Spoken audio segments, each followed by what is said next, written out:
pocong ini, dia ini mengeram kesakitan sambil minta tolong. Tolong, tolong.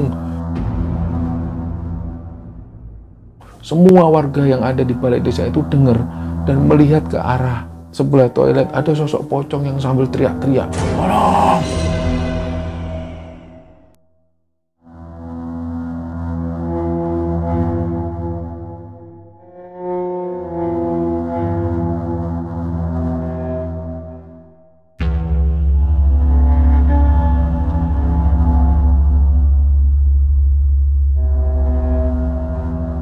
Bismillahirrahmanirrahim. Assalamualaikum warahmatullahi wabarakatuh.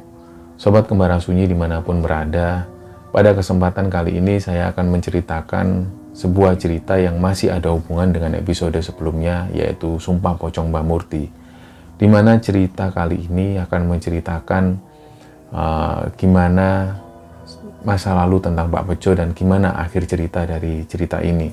Jadi untuk teman-teman yang sedang menonton tayangan ini dan belum juga subscribe, yuk subscribe sekarang juga agar kami lebih bersemangat lagi dalam membuat konten terbaru di Kembara Sunyi.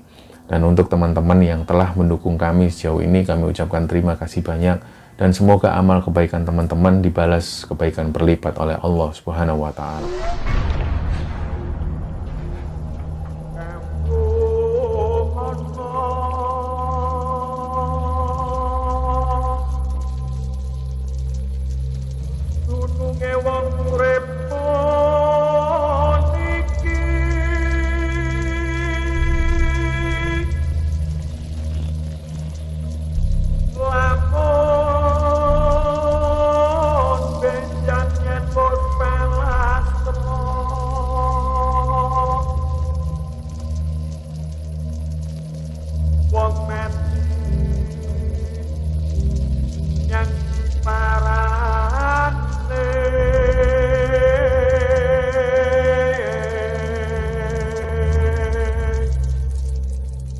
Ya, bisa dibilang cerita ini adalah cerita episode lanjutan dari episode Sumpah Pocong Mbah Murti. Jadi untuk teman-teman yang belum nonton episode Sumpah Pocong Mbah Murti, silahkan ditonton lebih dulu, karena cerita yang mau tak ceritakan ini ada hubungannya dengan cerita di episode Sumpah Pocong Mbah Murti. Jadi di episode itu banyak sekali pertanyaan, kenapa pada waktu itu Pak Bejo ini nggak dihukum? Atau kenapa kok bukan Pak Bejo yang menjalani ritual Sumpah Pocong itu? Jadi pada waktu warga desa menuju ke rumah Pak Bejo dan menggerebek rumahnya, di situ Pak Bejo ini berhasil menghasut warga. Jadi Pak Bejo itu berhasil membuat tipu daya pada warga bahwa seolah-olah Pak Bejo ini nggak tahu apa-apa. Jadi seolah-olah Pak Bejo ini minta tolong ke Mbah Murti, dan Bejo bilang kalau saya itu sebenarnya nggak niat nyantet Pak Suko, tapi Mbah Murti itu yang nyuruh saya untuk nyantet. Jadi saya itu sebenarnya nggak tahu apa-apa, Pak. Disitulah warga desa ini seperti tertipu dan pada akhirnya menuju ke rumah Mbah Murti. Dan sampai pada akhirnya Mbah Murtilah yang dijadikan tersangka dan akhirnya Mbah Murti yang menjalani ritual Sumpah Pocong itu. Jadi kebenarannya seperti apa nanti ada di akhir cerita. Dan pada waktu itu, malam setelah Mbah Murti meninggal itu, banyak orang-orang ini yang mengaku didatangi sosok Mbah Murti. Terutama Mak Asi ini. Hampir setiap malam, Mak Asi ini selalu didatengin sosok Mbah Murti.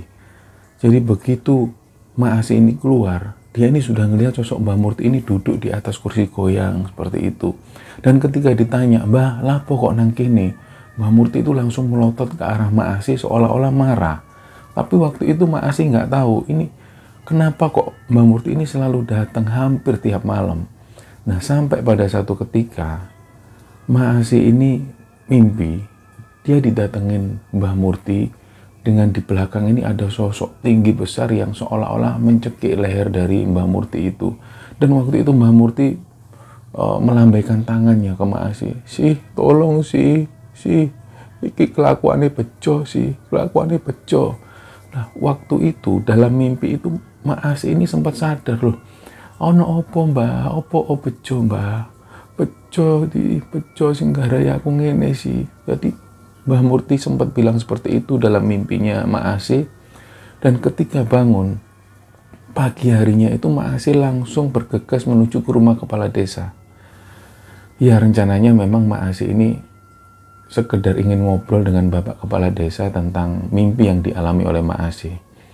Pagi itu ketika Mak Asih datang ke rumah Bapak Kepala Desa, ternyata di situ sudah ada 2 orang warga lainnya yang sedang ngobrol dengan Bapak Kepala Desa.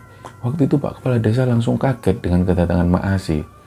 Jadi Bapak Kepala Desa itu, loh, Mak Asih, sini Mak, monggo Mak, duduk Mak. Ini kebetulan kita ini lagi ngomongin Mbah Murti. Oh iya tak Pak? Iya. Kenapa? Mak Asih kesini mau ngapain? Nah disitulah Mak Asih cerita, gini Pak, saya itu hampir tiap malam itu selalu didatengin sosok Mbah Murti. Dan seolah-olah beliau ini kayak marah ke saya. Tapi pas waktu datang di mimpi, Mbah Murti itu kayak dibekap sosok tinggi besar dan ada taringnya. Mbah Murti itu sempat bilang kalau semua ini kelakuannya Pak Bejo. Jadi gimana ya Pak solusi dari Bapak Kepala Desa? Nah waktu itu Bapak Kepala Desa langsung menyepakati. Nah ini dia Mak.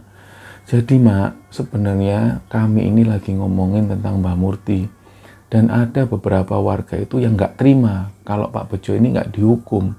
Karena gimana pun juga Pak Bejo inilah yang membuat perkara ini. Sampai ada perkara Pak Suko sampai meninggal dengan adanya santet. Terlepas siapapun yang melakukan Pak Bejo ini harus kita kejar gimana ceritanya. Nah waktu itu Mak Asih ini bilang, Pak Bejo itu kan punya mantan istri. Lah kita kan nggak tahu mantan istrinya itu gimana bisa cerai dengan Pak Bejo, kita kan nggak tahu. Daripada kita tanya Pak Bejo yang jelas sekali dia ini berkelit Pak. Saya yakin sekali kalau Pak Bejo ini punya ilmu. Buktinya semua warga itu nggak bisa menghukum Pak Bejo waktu itu. Karena kita ini ditipu daya oleh Pak Bejo. Saya yakin kuncinya ini Pak Bejo yang melakukan ini semua. Mak Asih bilang seperti itu. Nah Bapak Kepala Desa ini sempat mikir, ya juga ya. Ya sudah, sekarang posisi mantan istrinya Pak Bejo ini di mana? Loh, kan beliau kan kerja di tokonya Pak Toto, di toko oleh-oleh. Nah, jadi Pak Bejo ini punya mantan istri. Kebetulan ini adalah mantan istri Pak Bejo yang kedua. Dan beliau sempat tinggal di desa itu dan kerjanya sehari-hari di toko oleh-oleh Pak Toto. Nah, semenjak perceraiannya dengan Pak Bejo itu, orang yang bernama Bu Sri ini, mantan istrinya Pak Bejo itu, sehari-hari tinggal di rumah Pak Toto, ditinggal di asramanya Pak Toto, di mana Pak Toto ini mengelola toko oleh-oleh dan Pak Toto sendiri dulunya adalah warga desa situ juga. Nggak lama setelah itu langsung mereka cepat-cepat untuk menyusun strategi. Ya sudah kalau gitu kita ke sana menemui Bu Sri. Nah, Bapak Kepala Desa ada 2 orang warga dan Mak Asih di situ juga istri dari almarhum Pak Suko, ibunya Arif itu datang menghampiri Bu Sri. Disitulah langsung Bu Sri ini kaget. Ada apa ya bapak-bapak? Bu Sri mohon maaf. Bu Sri pasti sudah dengar tentang berita yang ada di desa kita. Tentang sumpah pocong yang dialami oleh Mbah Murti. Iya Pak, saya tahu Pak. Nah tujuan kami ke sini ini untuk tanya. Karena banyak sekali dari warga ini yang curiga dengan Pak Bejo. Apakah benar Pak Bejo ini punya sesuatu atau punya ilmu yang mungkin Bu Sri tahu? Nah waktu itu Bu Sri cuma nunduk dan diam. Gak lama kemudian Pak Toto ini yang merupakan bos dari Bu Sri itu, Pak Toto bilang ke Bu Sri, sudah Bu Sri, diceritakan saja ke warga desa supaya selesai masalahnya, supaya warga desa ini tahu siapa mantan istrinya Bu Sri itu, siapa Pak Bejo itu. Akhirnya disitulah Bu Sri cerita dari mulai awal gimana Pak Bejo sampai bisa sampai di desa itu. Jadi nama asli Pak Bejo ini adalah Bapak Munawar. Pak Bejo ini adalah nama panggilan sebenarnya. Nah, waktu itu Pak Munawar ini tinggal di satu desa, tepatnya di pesisir pantai utara Jawa. Waktu itu Pak Munawar ini hidup serba miskin, jadi serba kekurangan. Pak Munawar waktu itu sudah punya istri. Sebelum menikah dengan Bu Sri, dia punya istri. Dan kalau menurut orang Jawa itu kerjanya Pak Munawar ini rok-rok asem. Atau kadang ada kerjaan dan seringkali nggak ada kerjaan. Pak Munawar itu dikenal sebagai seorang kuli bangunan. Jadi seringkali kalau ada orang-orang yang butuh membangun apapun itu selalu memakai jasa Pak Munawar ini. Tapi itu pun jarang sekali. Lah waktu itu ada satu proyek membuat satu sekolahan di kota yang letaknya nggak jauh dari rumah Pak Munawar. Akhirnya Pak Munawar ini diajak oleh beberapa orang untuk menyelesaikan proyek sekolah itu. Nah, dalam membuat proyek sekolah ini hampir 3 bulan lamanya dan Pak Munawar menetap di mes yang ada di sana. Dan pulang-pulang setelah proyek ini selesai, pulang-pulang ke rumah ternyata Pak Munawar ini mengetahui kalau istrinya selingkuh dengan tetangganya sendiri, yang merupakan tetangganya ini pengusaha atau peternak ayam potong. Di situ Pak Munawar itu ngerasa kecewa dengan istrinya dan benar-benar dia ini ngerasa sakit hati sekali. Nah, apalagi Pak Munawar ini punya masa lalu yang benar-benar kelam. Jadi Pak Munawar ini masa kecilnya atau di sekitaran bangku SMP, ketika Pak Munawar duduk di bangku SMP itu sering kali mengalami pembulian dari teman-temannya. Jadi pada saat sekolah sering kali dipukuli, tapi Pak Munawar ini nggak bisa balas waktu itu. Karena memang Pak Munawar ini terkenal orangnya licik. Jadi dia nggak berani melawan sama teman-temannya. Itu pun terjadi ketika Pak Munawar duduk di bangku SMA, dia sering kali dipukuli oleh teman-temannya dan dia nggak bisa ngelawan. Nah, puncak-puncaknya ketika Pak Munawar ini menikah dan istrinya selingkuh. Waktu itu Pak Munawar sudah nggak bisa ngapa-ngapain lagi, dan langsung pada saat itu juga Pak Munawar menceraikan istrinya. Setelah itu istrinya nggak lagi tinggal di sana dan Pak Munawar ini masih tinggal di situ. Beberapa bulan setelah perceraian Pak Munawar dengan istrinya itu, ada tawaran dari orang-orang di desa sekitar bahwa ada proyek pembangunan pertokoan di daerah Indonesia Timur yang memerlukan banyak tenaga kerja. Waktu itu Pak Munawar jadi bagian dari kuli-kuli itu. Ada sekitar 30 orang diberangkatkan menuju ke sana menggunakan kapal, dan begitu sampai mereka ini disediakan satu mes di sana. Nah, hari pertama memang mereka hanya sekedar jalan-jalan untuk menikmati suasana yang ada di sana. Begitu Pak Munawar ini tahu bahwa mes atau lokasi kerjanya ini dekat dengan pantai atau laut, Pak Munawar ini senang sekali karena beliau ini juga suka mancing di sana. Nah, akhirnya proyek pun dimulai, pembangunan sudah dimulai. Selang beberapa hari kemudian, setiap sore, setiap mengakhiri pekerjaan, Pak Munawar ini selalu menyempatkan mancing di pantai itu. Jadi hampir tiap sore Pak Munawar ini bawa alat pancing untuk mancing di sana. Ketika dapat ikan, malamnya dibakar dengan teman-temannya ikan itu. Nah, sampai satu ketika, saking seringnya Pak Munawar ini mancing di lokasi itu, Pak Munawar ini kenal dengan beberapa penduduk sekitar. Dan ada satu orang penduduk yang ada di situ yang sering kali juga mancing di sana. Pak Munawar ini saking seringnya dan mereka mulai kenal dan akrab. Nama orang ini adalah Pak Jalu. Dari Pak Jalu inilah Pak Munawar ini sering kali ngobrol, sering kali diskusi seputar dunia mancing maupun sekitar kehidupan dari mereka berdua. Pak Jalu ini mengaku pada Pak Munawar kalau dia ini tinggal sendirian di tempat itu. Jadi dia nggak punya sanak keluarga dan sehari-hari dihabiskan dengan aktivitas mancing di laut. Waktu itu saking seringnya, jadi 1 bulan berada di sana, Pak Munawar hampir setiap hari ketemu dengan Pak Jalu ini. Sampai akhirnya Pak Munawar itu tidak terasa cerita tentang masa lalunya. Bahwa di bangku SMP dia sering dipukuli teman-temannya, di bangku SMA sering dipukuli. Sampai puncak-puncaknya itu, Pak, istri saya itu ninggalin saya. Dia selingkuh sama tetangga saya yang juragan ayam potong. Mungkin karena faktor ekonomi, Pak. Saya ini kerjanya kalau kata orang Jawa rok-rok asem.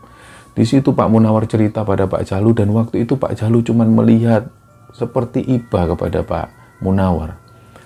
Dan waktu itu Pak Jalu bilang, Pak Munawar, kalau sampean mau, besok malam kita mancing di daerah sana. Jadi di situ ada bukit dengan ukuran besar seperti batu karang, dan Pak Jalu ini menunjukkan arah. Kalau Bapak pengen mau, nanti tak hibur, sudahlah lupain masalah-masa lalu yang seperti itu. kita mancing di sana. Di sana ini ikannya terkenal besar-besar, tapi memang harus malam hari. Nah, Pak Munawar tanpa menolak sedikit pun, oke Pak, besok malam ya. Ya, besok malam tak tunggu di sini. Akhirnya besok malam Pak Munawar datang di sana dan ada Pak Jalu yang sudah bawa alat pancing. Tapi yang dilihat Pak Munawar waktu itu, Pak Jalu ini pakaiannya nggak seperti biasanya. Jadi beliau ini pakai baju hitam-hitam dan ada ikat kepala di sini. Dan yang dilihat Pak Munawar waktu itu, Pak Jalu ini bawa seperti kembang 7 rupa dan juga dupa. Dan juga 1 ekor ayam warna hitam. Nah, waktu itu Pak Munawar nggak curiga sama sekali. Oh, mungkin ini untuk bekal makan nanti malam ketika mancing di laut. Jadi mereka pun berangkat menuju ke karang. Di balik karang itu ada 1 gua kecil di situ. Mereka mancing di sana. Dan sambil mancing, Pak Jalu ini terus tanya kepada Pak Munawar. Dulu kenapa kok sampean ini nggak berani melawan teman-teman sampean? Sedangkan sampean ini dipukuli. Ya, saya ini memang nggak punya jiwa untuk melawan, Pak. Saya itu selalu dipukuli teman-teman. Kalau ada teman-teman yang tawuran atau apa, saya itu nggak berani ikut. Saya ini orangnya licik, Pak. Loh, kenapa terus juga kalian atau kamu ini nggak coba-coba untuk memberanikan diri? Pak Jalu bilang seperti itu. Saya ini nggak berani, Pak, orangnya, Pak. Terus Pak Jalu bilang, saya tanya jujur sama Pak Munawar. Pak Munawar masih ada dendam nggak sama teman-teman Pak Munawar yang pernah mukuli Pak Munawar waktu itu? Nah, Pak Munawar bilang, sebenarnya sampai hari ini saya pun masih dendam, Pak. Terus gimana dengan orang yang sudah selingkuh dengan istri Bapak? Pak Munawar itu diem, dan nggak lama setelah itu Pak Munawar ini bilang, jujur saya yang paling nggak bisa terima dengan orang itu. Sampai hari ini saya dendam. Pak Jalu dengan santainya bilang, kamu mau nggak balas dendam? Balas dendam gimana ya, Pak? Pak Munawar tanya ke Pak Jalu. Ya balas dendam, disantet aja udah. Pak Jalu bilang seperti itu. Loh, gimana Pak caranya, Pak? Nah, nanti tak ajarin caranya. Kalau Pak Munawar mau, saya bisa ngajarin ilmu itu. Malam ini juga saya yakin Pak Munawar langsung bisa menguasai ilmu itu. Nah, akhirnya Pak Munawar setelah diam sejenak, dia mikir yang panjang sekali. Dia mikir masa lalunya ketika dia dipukuli. Dan puncak-puncaknya ketika istrinya meninggalkan Pak Munawar waktu itu. Dia benar-benar menyimpan dendam yang sangat besar sekali. Dan waktu itu langsung seketika Pak Munawar bilang ke Pak Jalu, ya Pak, saya mau Pak. Saya ingin punya ilmu itu. Saya juga punya dendam yang banyak sama laki-laki itu. Dan saya ingin di akhir hidup saya habiskan untuk jadi dukun. Udah, saya sudah nggak punya harapan lagi. Saya kerja seperti ini sudah susah sekali. Saya harus kerja jauh meninggalkan rumah. Saya ingin punya satu pekerjaan baru. Mungkin inilah jalannya. Pak Munawar bilang seperti itu. Nah, Pak Jalu cuma tersenyum kecut. Ya sudah, yuk kita taruh dulu alat pancingnya. Ikut saya. Jadi mereka pun langsung jalan, menyusuri jalan setapak menuju ke gua itu. Jadi di gua itulah ternyata Pak Jalu ini sudah menyiapkan segala sesuatunya seperti kembang 7 rupa, juga ada ayam cemani di situ. Nah, waktu itu Pak Jalu meminta Pak Munawar untuk memejamkan matanya dan menyuruh untuk Pak Munawar mengikuti apa yang dikatakan oleh Pak Jalu. Waktu itu Pak Jalu langsung memulai mantra-mantra yang dibacakan dan Pak Munawar mengikuti. Selama seperti itu, gak lama kemudian Pak Munawar ini seperti hilang kesadaran. Dan ketika hilang kesadaran, dia ini berada di satu ruangan yang gelap sekali, seperti gua tapi besar sekali. Di situ ada Pak Jalu di sampingnya. Pak Munawar tanya ke Pak Jalu, Pak, ini kita di mana? Sudah, jangan banyak nanya. Jadi apapun yang terjadi, kamu tetap pegang tangan saya. Iya Pak. Jadi Pak Munawar itu ngerasa berada di ruang gelap seperti itu. Dan dia jalan, gak lama kemudian ada sosok tinggi besar ini masuk ke dalam gua. Dia ini saking tingginya, saking besarnya, sampai kepalanya ini menunduk ke bawah, masuk ke dalam gua. Dan seketika itu juga sosok tinggi besar ini menampar pipi dari Pak Munawar. Dan waktu itu juga Pak Munawar ini pingsan. Dan ketika bangun, Pak Munawar ini ada di dalam gua yang tadi. Dan dilihatnya Pak Jalu itu ada di situ. Nah setelah itu Pak Jalu bilang, sekarang ikut aku. Diajaklah Pak Munawar ini agak ke tengah laut. Di ketinggian air laut itu persis seukuran pusarnya Pak Munawar. Disitulah kemudian Pak Jalu meminta Pak Munawar untuk memejamkan mata sekali lagi, dan Pak Jalu megang kepala Pak Munawar dan langsung dicelupkan badannya dalam air laut.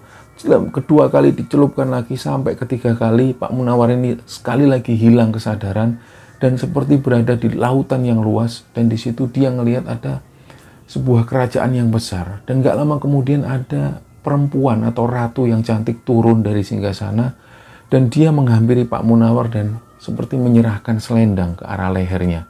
Setelah itu perempuan ini pergi, dan gak lama kemudian Pak Jalu ini ngajak ke tepi pantai.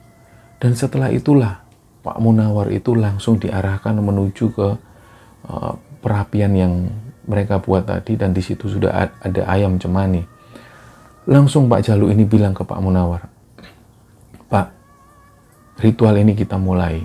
Sebentar lagi Pak Munawar akan menguasai ilmu ini. Sekarang yang perlu Pak Munawar ikuti adalah mantra yang saya ucapkan. Setelah itu sambil bayangkan orang yang Anda benci. Jadi siapa yang Anda benci sekarang yang mau kita kirimi santet? Langsung Pak Munawar bilang, itu Pak, juragan potong ayam yang sudah merebut istri saya.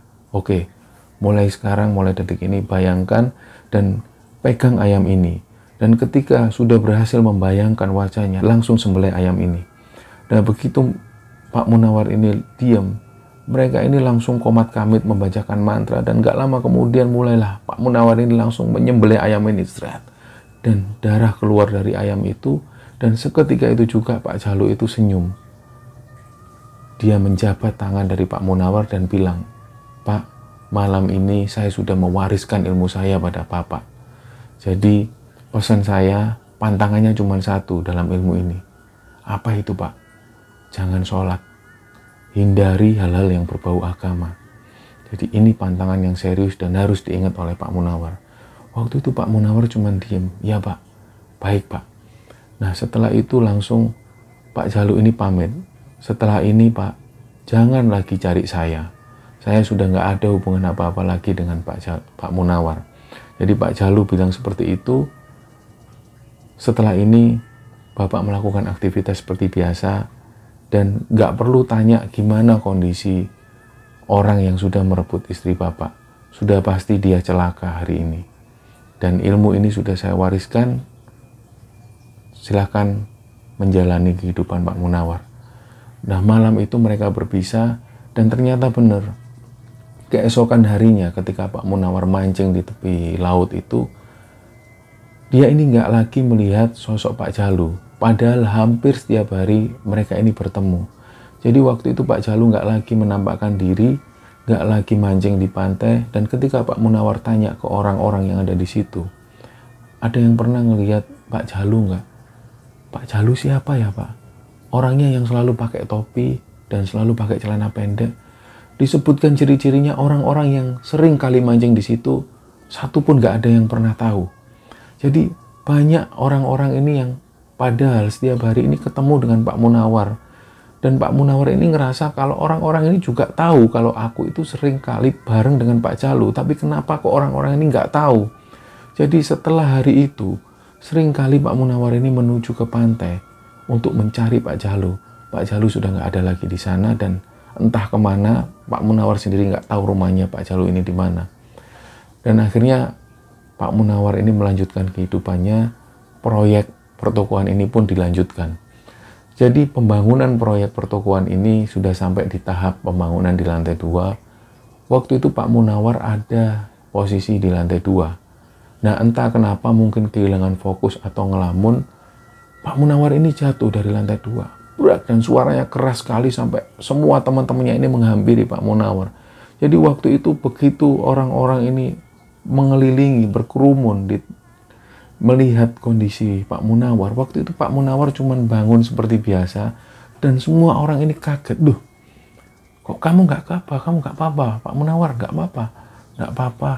Lah orang-orang ini kaget, padahal seharusnya kalau dengan melihat kerasnya jatuh suara ini, orang ini sudah pasti patah tulang atau gegar otak. Tapi ternyata yang terjadi dengan Pak Munawar, dia ini nggak mengalami luka sama sekali. Bahkan lecet sedikit pun enggak. Jadi orang-orang sempat heran. Lah, pada saat itulah julukan Pak Bejo ini melekat pada Pak Munawar. Dan setelah hari itu, Pak Munawar ini dipanggil dengan sebutan Pak Bejo. Pak Bejo dalam bahasa Jawa mengandung arti orang yang beruntung. Jadi teman-teman Pak Munawar itu menganggap kalau Pak Munawar ini orang yang beruntung sekali, jatuh dari atas begitu kerasnya, tapi sama sekali nggak mengalami luka. Bahkan lecet pun nggak ada yang tersisa di situ. Jadi waktu itu teman-temannya manggil atau memberi julukan Pak Munawar dengan panggilan Pak Bejo. Ya, saat itulah Pak Munawar ini dipanggil dengan panggilan Pak Bejo. Nah, beberapa hari setelah itu, ada satu permasalahan yang terjadi pada kuli-kuli bangunan ini. Jadi mereka ini saling membicarakan tentang sosok Pak Mandor. Ada kecurigaan dari orang-orang ini kalau Pak Mandor itu ngutil uang dari mereka. Jadi ada gaji yang sudah dibayarkan oleh perusahaan dan sengaja diambil sedikit-sedikit oleh Bapak Mandor ini. Kuli-kuli bangunan yang ada di situ curiga dengan Pak Mandor karena banyak laporan dari orang-orang kalau Pak Mandor lah yang istilahnya mengkorupsi uang-uang dari kuli ini. Nah, waktu itu mereka mendatangi Mandor dan mereka bilang, "Pak, saya mau minta hak-hak saya. Kenapa kok hak-hak saya ini diambil? Seharusnya Bapak menyerahkan semua, jangan diambil." Lah, Pak Mandor bilang, "Itu untuk biaya administrasi." "Ya jangan gitu Pak, perjanjiannya nggak seperti itu." Nah, di situ kebetulan ada Pak Bejo. Pak Bejo sekali lagi bilang ke Bapak Mandor ini, "Pak, tolonglah Pak, kami ini orang susah, jauh-jauh dari Jawa ke sini untuk kerja. Jangan lagi kami ini dikorupsi uang hasil keringat kami." Jadi waktu itu Pak Mandor ini dengan santainya sambil ngerokok dia bilang, "Ya sudah, kalian mau apa sekarang? Kalian mau lapor ke polisi? Silahkan. Kalian mau tuntut saya? Silahkan. Wong kalian ini cuman orang kecil. Kalian ini cuman keset di sini." Pak Mandor bilang seperti itu. Nah, perkataan Pak Mandor inilah yang membuat tersinggung orang-orang di situ, terutama Pak Bejo. Waktu itu Pak Bejo langsung nunjuk muka dari Pak Mandor, dia bilang, "Kalau kamu nggak nyerahkan hak-hak kami, kamu akan tahu akibatnya. Jangan panggil Bejo kalau kamu nggak akan merasakan akibatnya." Di situ mereka pergi dan kemudian mereka pada saat di mes ini Pak Bejo bilang ke teman-temannya, "Ini aku mau bikin perhitungan sama Pak Mandor itu. Malam ini kalau dia nggak celaka, jangan panggil nama Bejo." Nah, teman-temannya Bejo ini sempat bingung dengan apa yang dikatakan Pak Bejo. Loh, emangnya gimana Pak Bejo? Udahlah, mereka nggak tahu kalau aku ini punya sesuatu. Nanti malam tolong salah satu dari kalian beli ayam cemani. Tolong bawa ke sini, kita lakukan ritual. Nah, teman-temannya bingung. "Lah, emangnya kamu ini bisa apa, Jo? Sudahlah, nurut sama aku. Kalian kan ngerasa juga marah sama Pak Mandor itu." Akhirnya teman-temannya nurut dan malam itu dibelilah ayam cemani. Ketika dibawa di depan Pak Bejo itu, mereka semua ini ngelihat. Jadi semua teman-temannya Pak Bejo itu ngelihat Pak Bejo melakukan ritual itu. Jadi Pak Bejo ini membacakan satu mantra, di situ ada dupa yang sudah asapnya sudah mengepul, dan mulailah Pak Bejo ini membacakan mantra dan membayangkan wajah dari Pak Mandor itu, dan seketika itu juga ayam cemani ini disembelih dan waktu itu darahnya mengucur. Dan setelah itulah Pak Bejo bilang ke teman-temannya, "Besok kita lihat gimana itu si Mandor.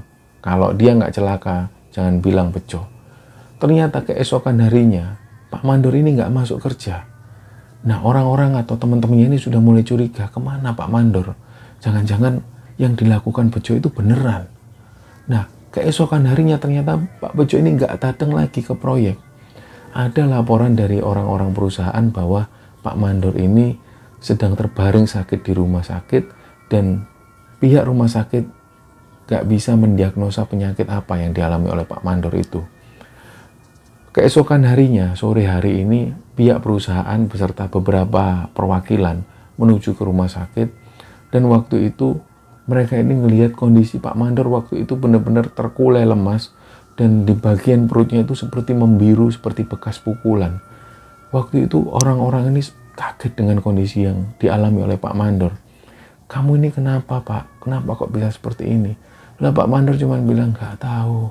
Aku nggak tahu kenapa kok tiba-tiba seperti ini.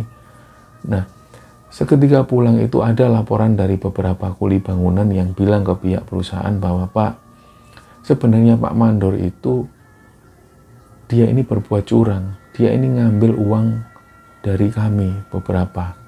Dan kami yakin kalau yang ngambil ini adalah Pak Mandor.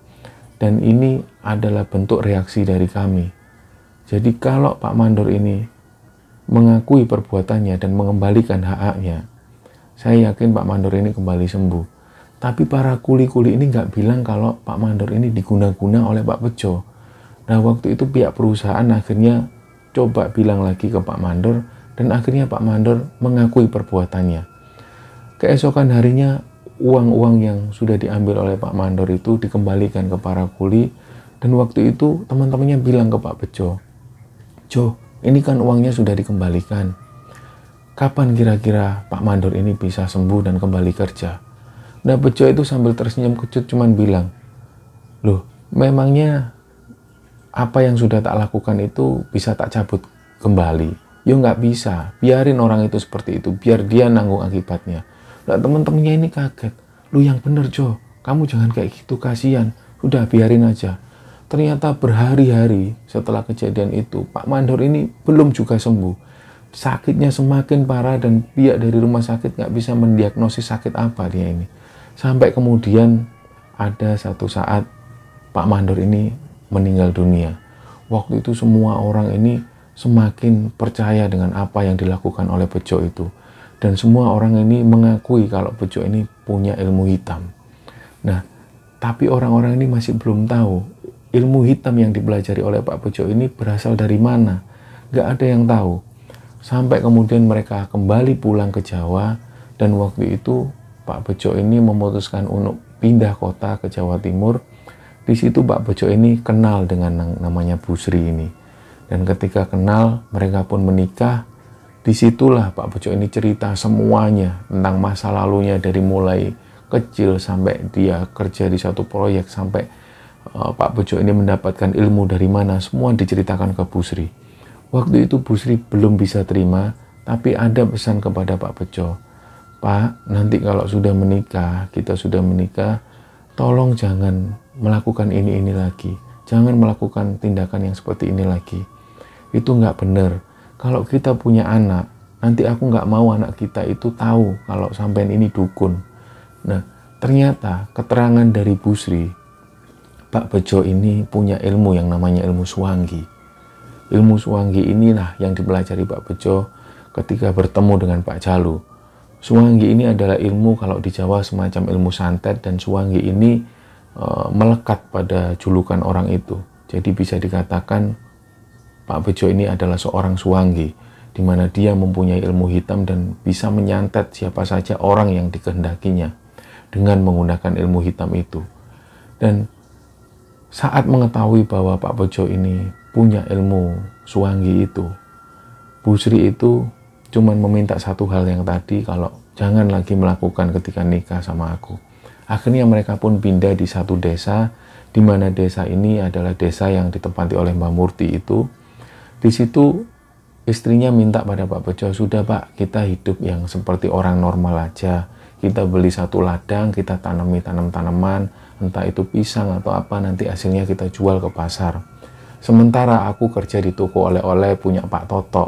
Waktu itu Bu Sri sempat bilang seperti itu ke Pak Bejo, dan mereka pun menjalani kehidupan normal.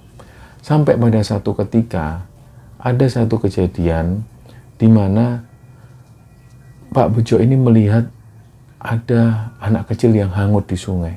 Jadi ada anak kecil yang hanyut di sungai, dan waktu itu Pak Bejo melihat sosok Mbah Murti ini yang melempar kain kafan dan sampai kemudian berhasil mengambil mayat anak tersebut. Waktu itu Pak Bejo ngelihat persis Mbah Murti. Oh, ternyata Mbah ini punya kemampuan lebih. Coba aku ngobrol sama sosok Mbah ini.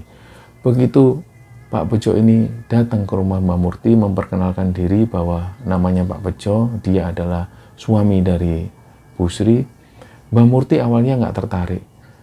Ternyata mungkin ada satu pembicaraan di situ menurut Mak Asi, karena waktu itu Mak Asi ini sering kali melihat Pak Bejo ini sering kali datang ke rumah Mbah Murti, entah apa yang diobrolkan, karena Mak Asi sendiri nggak mau nguping. Mak Asi sendiri sungkan dengan Mbah Murti, karena Mak Asi ikut lama dengan Mbah Murti dan dia nggak berani nguping. Apa yang dibicarakan Mbah Murti dengan Pak Bejo waktu itu, Mak Asi ini nggak tahu menau. Tapi memang pada waktu itu Mak Asi ini sudah curiga sekali dengan Pak Bejo. Kenapa? Karena setelah kejadian ditemukannya mayat anak kecil di sungai itu, Mbah Murti ini sudah nggak mau lagi melayani persalinan ibu yang melahirkan. Entah ada hubungannya apa enggak dengan datangnya Pak Bejo di rumah Mbah Murti, tapi Mak Asi ini berkeyakinan kuat kalau setelah kejadian itu Pak Bejo ini sering kali datang ke rumah Mbah Murti. Dan Mak Asi ini juga curiga, awalnya Mbah Murti ini nggak punya kemampuan atau nggak punya kelebihan apapun seperti menyantet orang. Tapi setelah kedatangan Pak Bejo ke rumah Mbah Murti dan sering sekali, banyak sekali tamu yang datang. Dan Mak Asi sendiri nggak tahu menau tentang apa yang dilakukan Mbah Murti di dalam kamarnya itu. Ketika menemui tamu, Mak Asi ini tugasnya hanya menyiapkan minuman. Dan Mak Asi nggak tahu menau apa yang diobrolkan oleh mereka. Tapi Mak Asi ini yakin betul kalau semenjak pertemuan Pak Bejo dengan Mbah Murti itu, Mbah Murti ini mengalami perubahan dan mengalami satu keanehan-keanehan.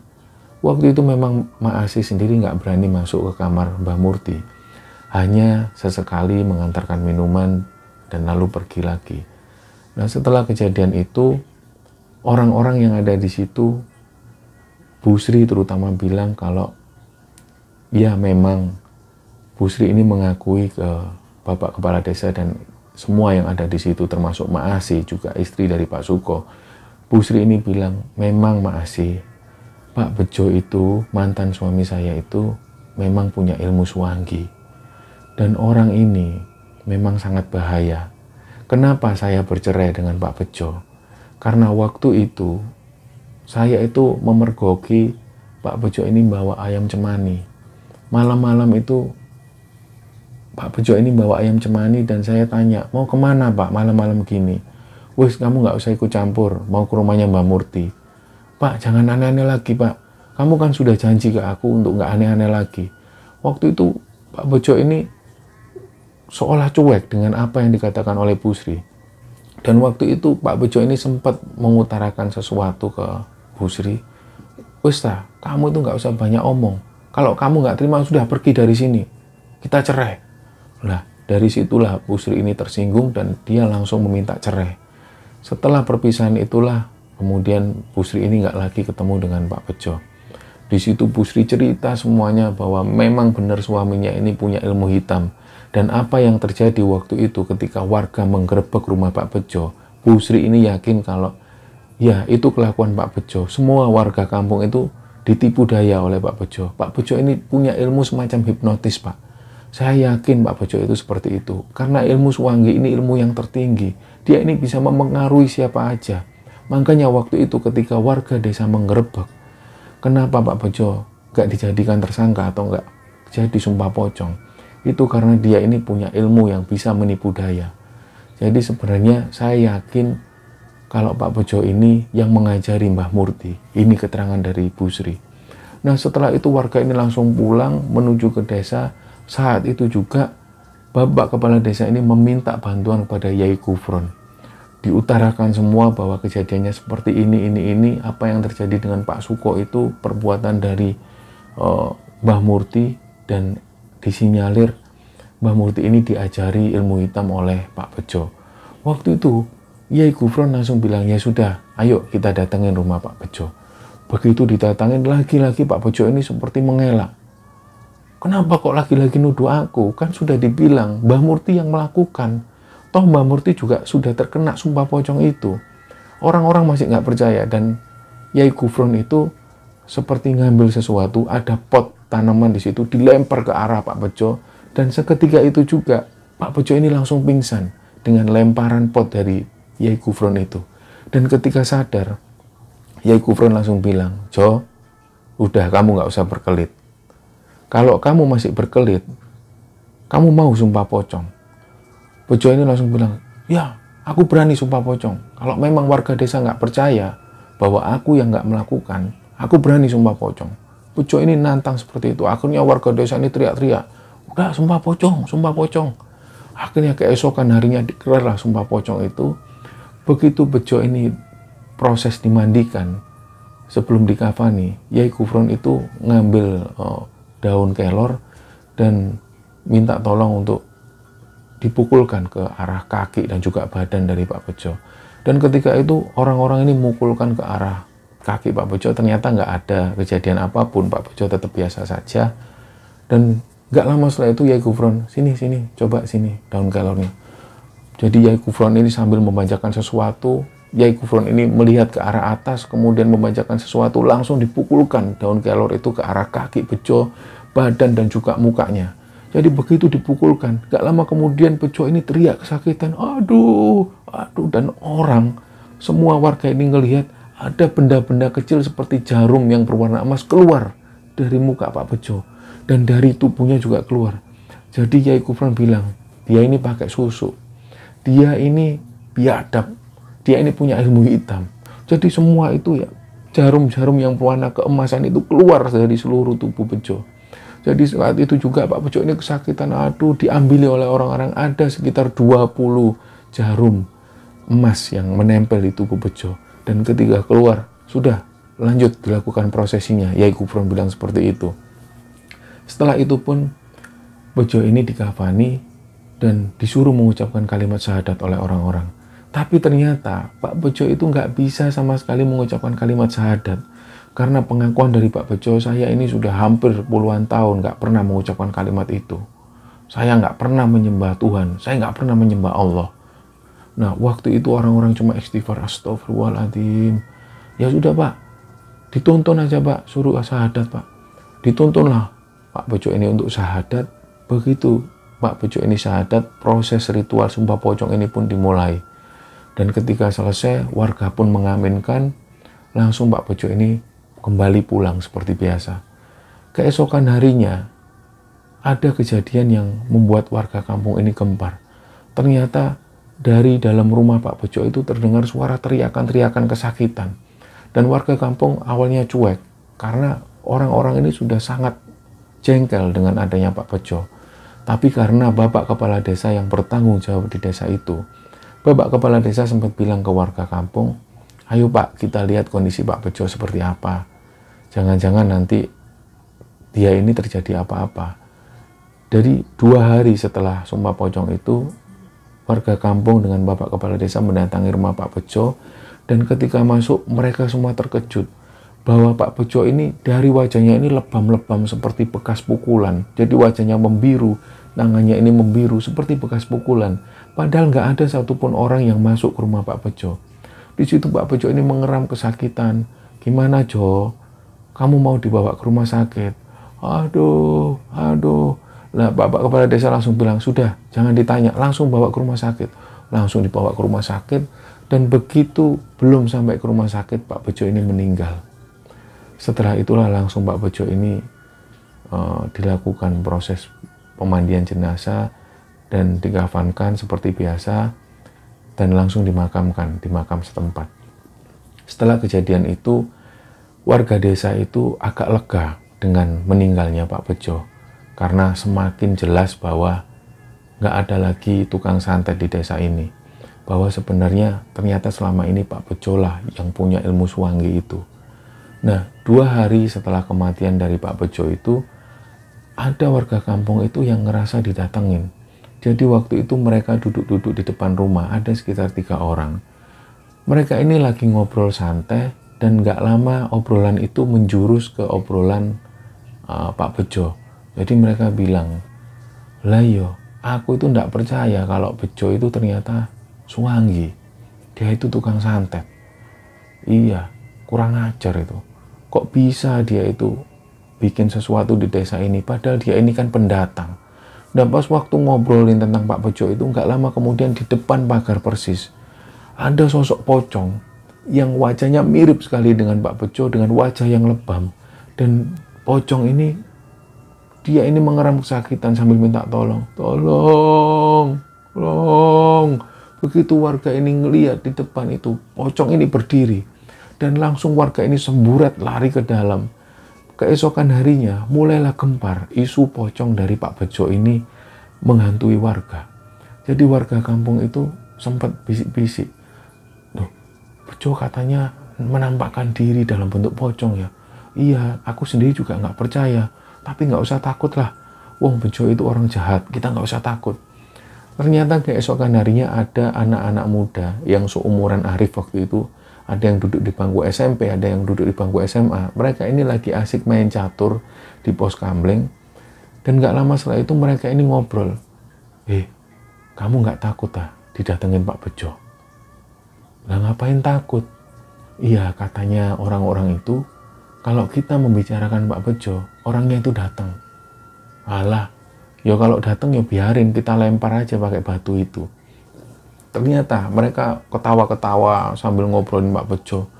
Dan gak lama kemudian, ada sosok pocong yang berdiri persis di belakang mereka sambil minta tolong. Tolong le, tolong le. Begitu mereka noleh, ternyata sosok pocong ini wajahnya jelas sekali, lebam, menghadap ke arah mereka. Langsung mereka ini lari ke birit-birit dan gak berani lagi keluar. Dan keesokan harinya mulailah orang-orang ini lapor ke Bapak Kepala Desa, Pak, kita bikin pengumuman aja Pak. Kita bikin pengumuman kalau jangan lagi menyebut nama Pak Bejo. Karena setiap kali namanya disebut, dia ini selalu datang Pak. Dengan wajah yang menyeramkan dan pakai pocong. Lah, Bapak Kepala Desa akhirnya, ya sudah, kita kumpul ke balai desa ya. Mereka pun kumpul ke balai desa, dikumpulkan semua warga. Di situ Bapak Kepala Desa bilang, Bapak-bapak, ibu-ibu, dengan banyaknya orang-orang yang didatengin sosok pocong Pak Bejo. Jadi harapan kita jangan lagi membicarakan tentang Pak Bejo. Jadi mulai malam ini jangan lagi ada yang ngomongin Pak Bejo.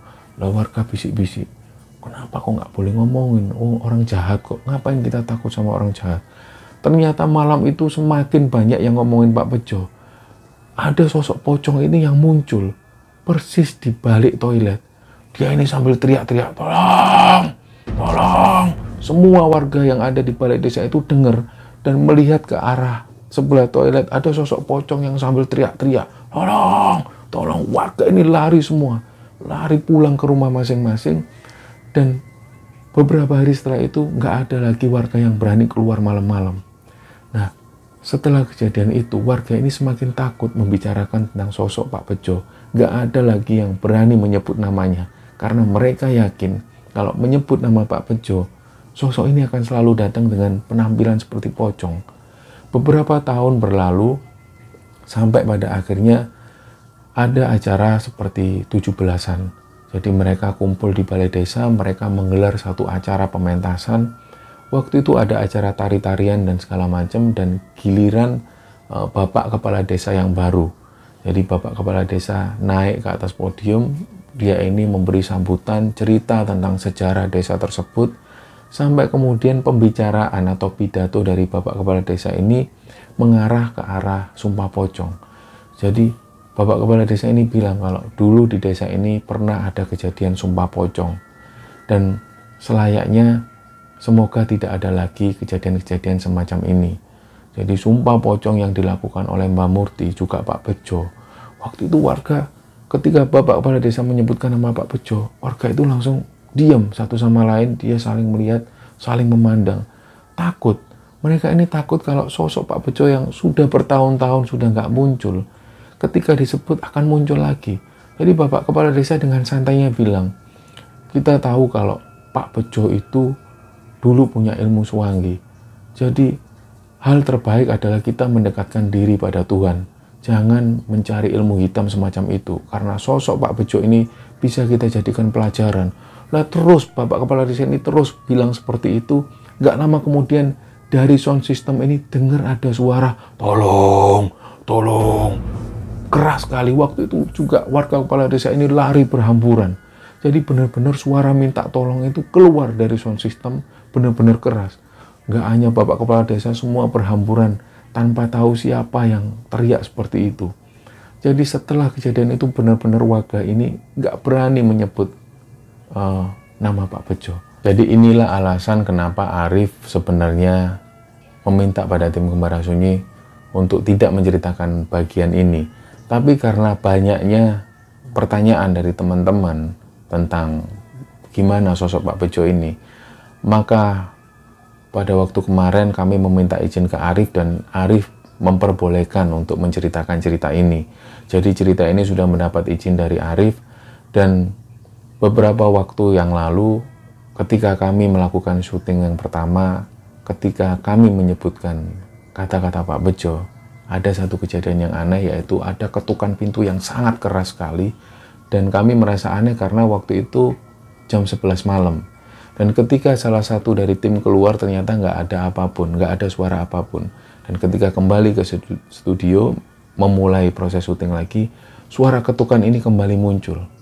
Sampai pada akhirnya kami nggak jadi menceritakan, dan mulailah saya pribadi berpikir kalau ini adalah cerita nyata yang dialami oleh seorang Suwanggi, di mana seorang Suwanggi ini adalah orang yang menjalani ilmu hitam, dan ketika menyebutkan namanya, dia ini ngerasa mungkin kodamnya ini mungkin terpanggil. Jadi pada waktu itulah, sebelum memulai cerita ini, saya memutuskan untuk sholat 2 rakaat meminta petunjuk pada Allah, harapannya supaya nggak ada kejadian-kejadian aneh yang kami alami. Dan untuk teman-teman yang sedang nonton tayangan ini, ada baiknya menjelang tidur nanti wudhu terlebih dahulu untuk yang muslim, dan membacakan ayat kursi juga 3 kul. Harapannya supaya dalam mimpi teman-teman, sosok Pak Bejo ini nggak datang dalam mimpi teman-teman semua. Jadi ini bukan menakut-nakuti, karena cerita ini sangat sensitif sekali, karena awalnya Arif tidak mau menceritakan bagian ini. Tapi karena kami ingin menyampaikan ke teman-teman, akhirnya kami meminta izin kembali pada Arif, dan Arif memperbolehkan cerita ini kami ceritakan. Jadi itulah yang bisa kami sampaikan. Mohon maaf kalau ada salah-salah kata. Semoga kisah ini bisa diambil hikmah oleh teman-teman semua. Terima kasih. Wassalamualaikum warahmatullahi wabarakatuh.